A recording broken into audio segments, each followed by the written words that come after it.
आप कैसे हैं? उम्मीद करते हैं कि आप बहुत अच्छे होंगे। आईटी एंड आर्टिफिशियल इंटेलिजेंस के इस चौथे क्लास में आप सभी का हार्दिक स्वागत है। देखिए भाई, हम लोग जो पीछे सीखे उसमें हमने आर्टिफिशियल इंटेलिजेंस का उत्पत्ति कैसे हुआ, उसका वर्क क्या होता है, उस पे हमने बात किया।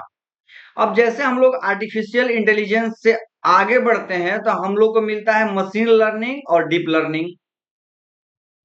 मशीन लर्निंग और डीप लर्निंग, देखिए इसका कोर कंसेप्ट समझते हैं। पहले मशीन लर्निंग क्या है? मशीन लर्निंग आर्टिफिशियल इंटेलिजेंस का एक सबसेट है जो सिस्टम को स्पष्ट रूप से प्रोग्राम किए बिना डेटा से स्वचालित रूप से सीखने और अनुभव से सुधार करने की क्षमता प्रदान करता है। डीप लर्निंग एमएल का भी एक उन्नत उपक्षेत्र है जो कृत्रिम तांत्रिक नेटवर्क पर आधारित है जो मानव मस्तिष्क की कार्य प्रणाली की नकल करते हैं। अब मेरा बात सुनिए। आर्टिफिशियल इंटेलिजेंस को चलाने के लिए दो तीन पत्तियों का उपयोग किया जाता है जिसमें मशीन लर्निंग और आपका डीप लर्निंग दोनों शामिल है। मशीन लर्निंग जो है वो जैसे हम लोग इस तरीके का समझते हैं कि आर्टिफिशियल इंटेलिजेंस हो गया, ठीक है। अब आर्टिफिशियल इंटेलिजेंस को चलाने के लिए उसको डेटा को स्पष्ट रूप से समझाने के लिए प्रोग्राम का यूज किया जाता है। जो मशीन लर्निंग होता है वो थोड़ा कमजोर होता है डीप लर्निंग से। हम इसको इस तरीके से समझ सकते हैं कि जिस तरीके से हम लोग जब अपाची गाड़ी लेने जाते हैं या हम लोग हुंडा का साइन गाड़ी लेने जाते हैं तो उसमें सीसी का बात करते हैं, या पल्सर बाइक लेने जाते हैं या कार लेने जाते हैं तो हम लोग उसमें सीसी का बात करते हैं। जैसे गाड़ी तो वही हो गई अपाची, गाड़ी तो वही होगी आपकी हुंडा साइन। अब होंडा साइन और अपाची गाड़ी में 100 सीसी और 125 सीसी का क्या मतलब है?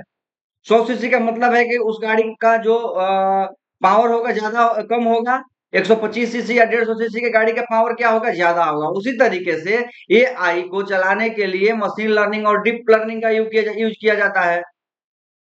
तो जो मशीन लर्निंग है वो थोड़ा कम पावर का है और जो डीप लर्निंग है वो थोड़ा ज्यादा पावर का है। तो किसी भी आर्टिफिशियल इंटेलिजेंस को चलाने के लिए जिस पद्धति का उपयोग किया जाता है, जिस लर्निंग का उपयोग किया जाता है उसे हम लोग मशीन लर्निंग और डीप लर्निंग बोलते हैं, ठीक है। अब देखिए मशीन लर्निंग के तीन मुख्य प्रकार हैं। Supervised learning. अब सुपरवाइज्ड लर्निंग क्या होता है? जैसे कहता है कि इसमें मॉडल को लेबल किए गए डाटा पर प्रशिक्षित किया जाता है। शिक्षक की तरह मशीन को हम बताते हैं कि इनपुट क्या है और आउटपुट क्या होनी चाहिए। जैसे मैं एग्जांपल देता हूं, हम लोग चैट जीपीटी से यूज करते हैं। जैसे हम लोगों ने पूछा कि भारत की राजधानी कहाँ है, ठीक है, तो वहां से उत्तर आया न्यू दिल्ली। तो अब अगर सुपरवाइज्ड लर्निंग के माध्यम से जो हमारे मशीन लर्निंग है, अगर उस पे उसको कमांड दिया गया होता, प्रशिक्षण दिया गया होता, तो एज ए मैं क्या करता, क्या मैं जो मशीन लर्निंग बना रहा हूं तो मैं उसमें पहले लिखता कि भारत की राजधानी कहाँ है, इसका उत्तर हो गया न्यू दिल्ली। मतलब कि मैं क्वेश्चन भी किया और उसका उत्तर भी, वो क्वेश्चन भी बनाया और उसका उत्तर भी उसको समझा दिया कि उसका उत्तर ये होगा। अब अगर यहीं पे मैं उसको नहीं बताऊंगा कि अमेरिका की राजधानी कहाँ है तो वो उत्तर नहीं दे पाएगा। तो जो सुपरवाइज्ड लर्निंग होता है उसमें हम लोग क्या करते हैं, जो मॉडल होता है, जो लर्निंग का तरीका होता है, उसमें प्रश्न भी हम बताते हैं और उत्तर भी उसको हम ही बताते हैं, तब जाके वो सीखता है। तब जाके वो क्या करता है? सीखता है। और फिर जब आप उस आर्टिफिशियल इंटेलिजेंस को यूज करते हैं, उस टूल्स का यूज करते हैं तो आपको उत्तर मिलता है। तो सुपरवाइज्ड लर्निंग में हम मशीन को इनपुट भी देते हैं और आउटपुट भी देते हैं, मतलब कि क्वेश्चन भी देते हैं और उसका उत्तर भी देते हैं। उसी को हम लोग बोलते हैं सुपरवाइज्ड लर्निंग।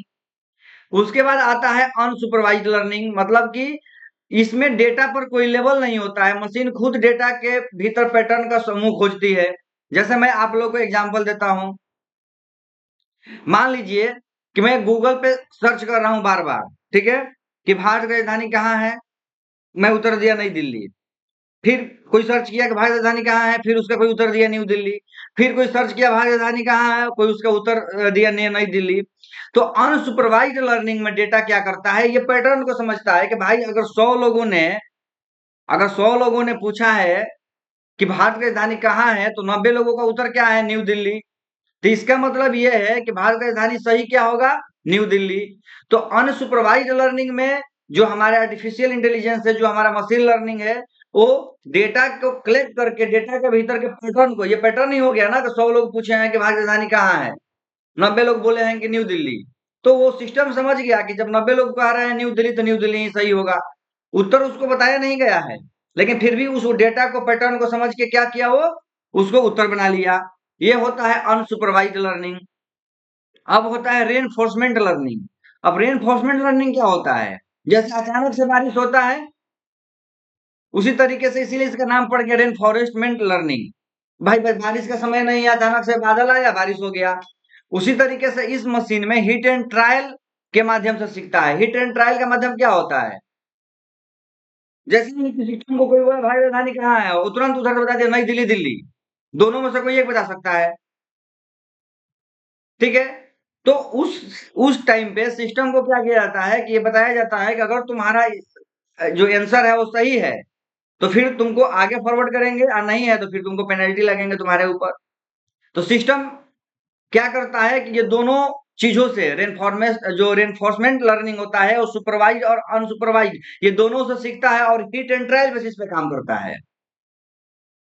मतलब ये लोगों आउटपुट इनपुट पे भी सीखता है और वो डेटा के पैटर्न से भी सीखता है, इसीलिए हिट एंड ट्रायल पे ये काम करता है।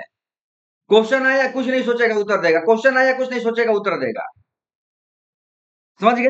तो मशीन लर्निंग 3 प्रकार के होते हैं: सुपरवाइज्ड लर्निंग, अनसुपरवाइज्ड लर्निंग और रेनफोर्समेंट लर्निंग। ठीक है? हम बात कर रहे थे एमएल का मशीन लर्निंग क्या है और डीप लर्निंग क्या है। हमने बताया कि आर्टिफिशियल इंटेलिजेंस को चलाने के लिए, उसको सिखाने के लिए जिस पद्धति का उपयोग किया जाता है, उसे हम लोग मशीन लर्निंग और डीप लर्निंग बोलते हैं। मशीन लर्निंग जो होता है डीप लर्निंग से थोड़ा सा कम पावर का होता है, और डीप लर्निंग मशीन लर्निंग से ज्यादा पावरफुल होता है। ठीक है? देखिए जैसे नीचे भी दिया गया है यहाँ पे कि डीप लर्निंग जो है विशेष रूप से तब चमकता है जब डेटा बहुत विशाल और जटिल होता है। ठीक है? डीप लर्निंग का उपयोग तब होता है सबसे ज्यादा जब बहुत जटिल या डेटा आता है। जैसे हम लोग कभी कभी, आप लोग देखे होंगे कि हम लोग फेसबुक या यूट्यूब पे कभी स्क्रॉल कर रहे होते हैं, इंस्टा पे आ जाता है, तो उसमें देखता है कि अगर आपका आंख की रोशनी या आपके आंख का पावर सही है, तो आप इसमें से तुरंत बताइए कि इसमें कौन सा लेटर छिपा है, इसमें कौन सा नंबर छिपा है। ठीक है? तो डीप लर्निंग वहां पे ज्यादा इफेक्टिव होता है जब कोई जटिल जटिल फोटो आ जाए, या जटिल वीडियो आ जाए, या जटिल साउंड आ जाए, या जटिल चीजें आ जाए। मतलब कि थोड़ा सा कठिन कार्य को करने के लिए डीप लर्निंग का यूज किया जाता है। ठीक है? अब मैं आप लोगों को एग्जांपल देता हूं कि मशीन लर्निंग और डीप लर्निंग का कार्य क्या होता है, इसका उपयोग हम कैसे करते हैं। ठीक है? जैसे मैंने बताया लर्निंग, मशीन लर्निंग का मैंने बताया आपको अनसुपरवाइज, सुपरवाइज और एनफोर्समेंट बताया। अब देखिए मैं इसका एक अच्छा सा एग्जांपल देता हूं आप लोगों को।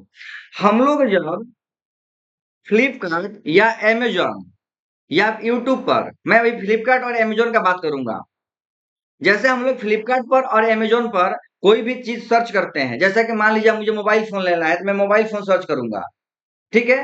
तो आप देखिएगा कि आपके फोन में अक्सर मोबाइल फोन की एडवर्टाइजमेंट आने लगती है।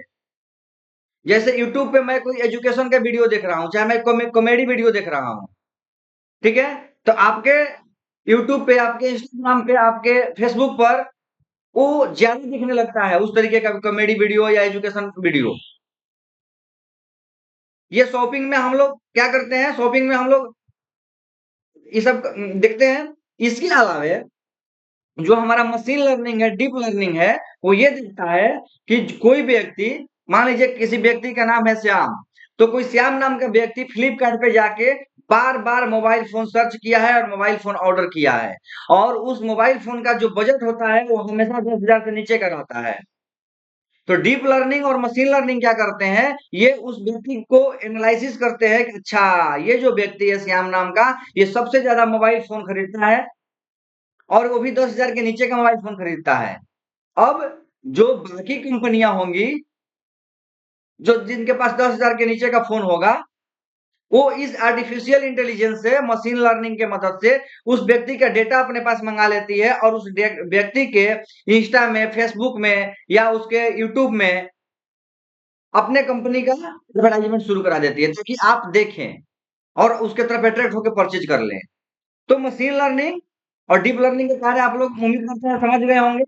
कि जो चीज हम बार बार सर्च करते हैं उसके पैटर्न को समझ के, उसके डेटा को समझ के आपके पास कॉल आ जाना, आपके बार बार वही चीजों को दिखाना, ये सारा क्या करता है? मशीन लर्निंग करता है, डीप लर्निंग करता है, और ये आर्टिफिशियल इंटेलिजेंस को अपडेट कर देता है। समझ गए? तो यही है हमारा मशीन लर्निंग और डीप लर्निंग। उम्मीद करते हैं कि आप मशीन लर्निंग और डीप लर्निंग को समझ गए होंगे। अब आप जो भी केस स्टडी है, आप अपना केस स्टडी को पढ़िए। उसके बाद में जो यहाँ पे टास्क दिया गया है, इस टास्क को भी आप लोग पूरा कीजिए। ठीक है? इसके आगे हम लोग बढ़ते हैं तो आता है आधुनिक एआई प्लेटफॉर्म्स और लार्ज लैंग्वेज, एलएलएम जिसको बोलते हैं। देखिए, आधुनिक एआई प्लेटफॉर्म्स जो होते हैं आज के टाइम में, उनके बारे में हमको जानना है इस अध्याय में। इंट्रोडक्शन देते हैं हम आपको, कोर कंसेप्ट क्या है आधुनिक एआई प्लेटफॉर्म का। देखिए, यहाँ पे लिखा गया है, आजकल एआई विकास के केंद्र में लार्ज लैंग्वेज मॉडल्स एलएलएम्स हैं। एलएलएम एक प्रकार का आर्टिफिशियल इंटेलिजेंस है जिसे बड़ी मात्रा में टेक्स्ट डेटा पर प्रशिक्षित किया जाता है ताकि वो प्राकृतिक भाषा, नेचुरल लैंग्वेज को समझ सके, उसका अनुवाद कर सके और इंसान की तरह टेक्स्ट उत्पन्न कर सके।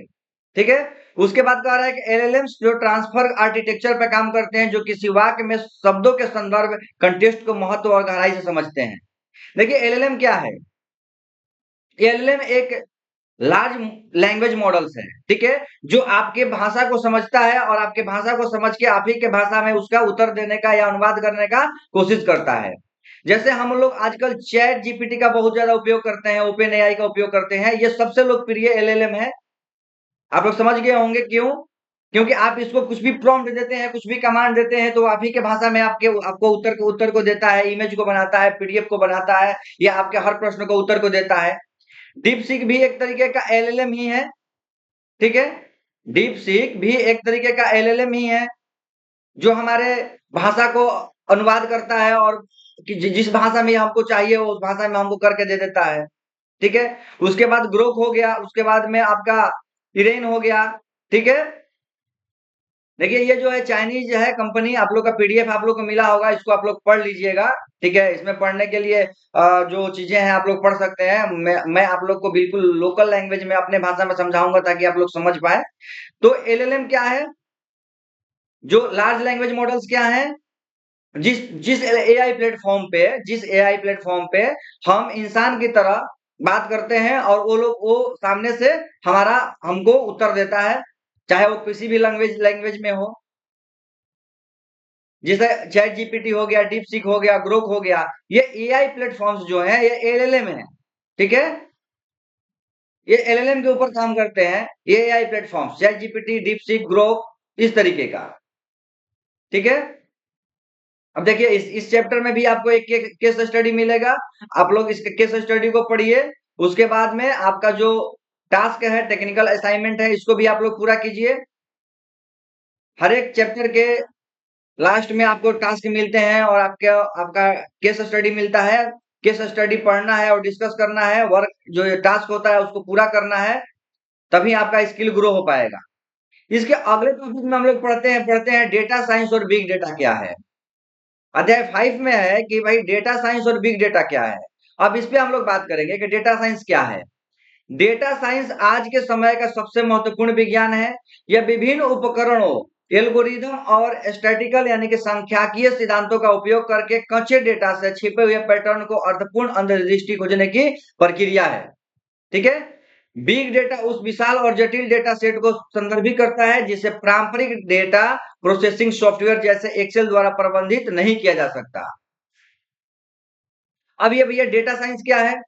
डेटा साइंस का मतलब ही है डेटा के साथ खेलना, मतलब डेटा का विज्ञान। आज के टाइम में जो सबसे बड़ा अगर कोई इंडस्ट्री है तो वो डेटा साइंस की इंडस्ट्री है। क्योंकि आपके रिटेल से लेके ई कॉमर्स क्षेत्र से लेके आपके कंस्ट्रक्शन, आपके बिजनेस, आपके एजुकेशन, आपका हेल्थ, हर चीज डेटा बेस्ड हो गया है। हर चीज डेटा के ऊपर वर्क कर रहा है। हर चीज डेटा के ऊपर वर्क कर रहा है। ठीक है? तो आज के टाइम में जो है वो आने वाले टाइम का जो फ्यूल है, ये कहा गया है कि फ्यूचर का जो फ्यूल है वो डेटा साइंस है। क्योंकि सारा खेला जो है वो डेटा पे होना है। आपके जो पैटर्न है, एल्गोरिदम है, उनको पकड़ के डेटा डेटा साइंस जो है, डेटा साइंटिस्ट जो है वो आपको तुरंत पकड़ लेते हैं कि हाँ, ये जो जैसे कि मान लीजिए कि पूरे इंडिया में बहुत सारे लोगों को पी लिया है एट ए टाइम। तो डेटा साइंस वाले एक क्लिक में बता सकते हैं कि इंडिया में कितने लोगों को पी लिया है। मतलब एल्गोरिदम का प्रयोग करके एक विशेष पैटर्न का प्रयोग करके बता सकते हैं कि कितने लोग इंडिया में ग्रेजुएट हैं, कितने लोग नॉन ग्रेजुएट हैं, कितने लोग पोस्ट ग्रेजुएट हैं। ये सारा डेटा का खेल है। डेटा साइंटिस्ट जो है आने वाले टाइम के हीरो होंगे। जो भी डेटा साइंस होंगे, मशीन लर्निंग जो साइंटिस्ट होंगे, एआई आर्टिफिशियल इंटेलिजेंस साइंटिस्ट होंगे, आने वाले टाइम के ये हीरो होंगे। और ये इंडस्ट्री बहुत ग्रो करने वाली है आने वाले टाइम में, इसीलिए इसको फ्यूचर फ्यूल कहा जा रहा है। फ्यूचर फ्यूल वर्ल्ड का जो है वो डेटा साइंस है। आप लोग इस बात को समझना होगा। इसीलिए अगर कोई भी बच्चा अगर कुछ टेक्निकल कोर्स करना चाह रहा है, अगर उसको कंप्यूटर में बहुत ज्यादा इंटरेस्ट है, तो वो डेटा साइंस का एक 6 महीने या 1 साल का भी कोर्स होता है, उसको कर ले। उसके फ्यूचर में बहुत फ्यूचर के ग्रो करने में बहुत मदद मिलेगा इस चीजों से। तो भाई हम आगे बात करेंगे बिग डेटा का 5V क्या होता है। जो बिग डेटा होते हैं हमारे पास, जिनको हम एक्सेल में नहीं रख सकते हैं, जिनके लिए बहुत बड़ा प्रोग्रामिंग सॉफ्टवेयर चाहिए, उसी को बिग डेटा हम लोग बोलते हैं। तो ये इसकी 5V है। 5V का मतलब पहला V है वैल्यू, मात्रा। उत्पन्न होने वाले डेटा का विशाल आकार टेराबाइट्स पेटाबाइट्स में उसका आकार हो जाता है। उसके बाद है उसकी वेलोसिटी, उसकी गति, वह गति जिस पर डेटा उत्पन्न और संसाधित हो रहा है, जैसे लाइव स्ट्रीमिंग या शेयर बाजार, ये सब चीजें हैं, ये गति पर निर्भर करता है। उसके बाद है वैरायटी यानी विविधता, डेटा के विभिन्न प्रकार, टेक्स्ट, चित्र, ऑडियो, वीडियो, ये सब भी उसमें सुरक्षित होते हैं बिग डेटा में। उसके बाद है उसका वर्सिटी मतलब सत्यता, डेटा की गुणवत्ता और सटीकता। ठीक है। उसके बाद उसका होता है वैल्यू, डेटा में व्यापारिक लाभ निकालना। मैं वही बता रहा था आपका कि अगर मान लीजिए कि मैं डेटा साइंस का कोर्स करा रहा हूं, तो डेटा साइंटिस्ट क्या करेंगे कि जितने लोग इंडिया में डेटा साइंटिस्ट का कोर्स सर्च किए होंगे किसी भी ऑनलाइन प्लेटफॉर्म पे, एक क्लिक में हमको सारे लोगों का वो डेटा दे सकते हैं कि इतने लोग डेटा साइंस का कोर्स सर्च कर रहे हैं। ठीक है। तो उससे क्या हो सकता है कि डेटा दे के मैं उनसे डेटा ले लूंगा, उसके बदले में उनको कुछ पे करूंगा, और मैं उस डेटा वाले नंबर पे कॉल करूंगा कि भाई आके हमारा कोचिंग ज्वाइन कीजिए, हमारा इंस्टीट्यूशन ज्वाइन कीजिए, मैं डेटा साइंस कोर्स कराता हूं। तो ये होता है वैल्यू, डेटा से व्यापारिक लाभ निकालना। ठीक है। यही 5V है हमारे। इसी तरीके से इसमें भी आपका केस स्टडी है। आप केस स्टडी कीजिए, पढ़िए, दोस्तों के साथ शेयर कीजिए, और यहाँ पे जो टास्क है, टास्क को आप लोग पूरा कीजिए। इसके बाद जो मेरा अगला अध्याय है, चैप्टर 6 जो है वो है क्लाउड कंप्यूटिंग। ये क्लाउड कंप्यूटिंग क्या होता है? देखिए, क्लाउड कंप्यूटिंग का अर्थ है इंटरनेट, जिसे क्लाउड कहा जाता है, के माध्यम से कंप्यूटिंग सेवाएं जैसे server, storage, database, networking software और एनालिटिक्स का वितरण करना है। इसके कारण कंपनियों को अपने खुद के महंगे सर्वर खरीदने और उनका रख रखाव करने की आवश्यकता नहीं होती है। जैसे मैं आप लोगों को बता रहा हूं, मान लीजिए कि मेरा कोई कंपनी है। ठीक है, मेरा कोई कंपनी है, और मेरे कंपनी में इतने डेटा हैं कि उस डेटा को रखने के लिए मेरे पास जगह नहीं है। तो मैं क्या करूंगा कि जो क्लाउड कंप्यूटिंग की कंपनियां हैं, जो आपके डेटा को रखने में मदद करती है, मैं उनसे बात करूंगा और अपना सारा डेटा उनको दे दूंगा, और वो आपके डेटा को प्राइवेसी रखते हुए सुरक्षित रखेंगे। और रियल टाइम में आप जब भी चाहें वहां से अपने डेटा को एक्सेस कर सकते हैं। यही होता है क्लाउड कंप्यूटिंग। मतलब कि मैं आरा में बैठा हुआ हूं, और मैं अपना पूरे का पूरा डेटा किसी क्लाउड कंप्यूटिंग कंपनी को दे चुका हूं, जो कि बेंगलोर बेस्ड है या दिल्ली बेस्ड है। ठीक है। तो मेरा सारा डेटा तो बेंगलोर बेस्ड और Delhi based cloud computing company के पास है।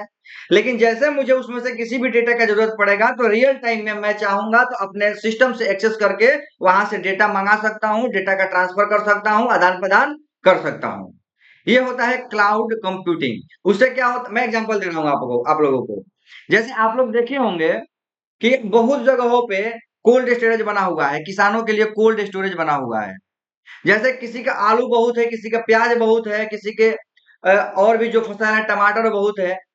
अब टमाटर तो बहुत है, लेकिन एक बार में मार्केट में मैं सेल नहीं कर पाया। तो मैं उसको अपने घर में रखूंगा तो वो क्या हो जाएगा, खराब हो जाएगा। एक तो मेरे घर में जगह भी चाहिए और उसकी व्यवस्था भी चाहिए कि वो खराब ना हो।